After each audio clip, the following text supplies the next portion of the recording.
नमस्कार मु निवेदिता पंडा राउरकेला समस्त मोर सारस्वत प्रणाम। मु आज गोटे स्वरचित कविता मोर आवृत्ति करी आशा करछि आपनको निश्चय भल लगे। मो कवितार शीर्षक अलिभा स्मृति। स्मृति तुम्हें नग्न मंदिर भग्न रूपर विकृत कलेबर प्रतारित एक मनीष आखिरु निर्गत निरझर स्मृति तुम्हें शरत सकाळ शिशिर बुंदारे मोतीरंग इंद्रजाल सज बगिचार भिजा गालीचारे झरीते बाबासी फूल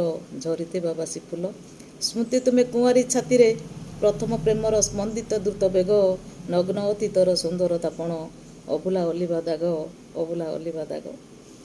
स्मृति तुम्हें असफल एक प्रेम कहानीर तुम्हें आद्य तुम्हें शेष सुंदर तरुणी थरिला ओठरे तुम्हें जे कृत्रिम हस स्मृति तुम्हें कृत्रिम हसर लास्य लहरी रे प्राकृतिक लेप देई भरी देई था सुगंध सुरभि वर्तमान रूप नहीं स्मृति तुम्हें ददरा वीणार भंगा रागिणी रे विफल प्रेमर राग दुखद सकाळ निराशा बोधने रात्रिर चुंबन दाग नमस्कार।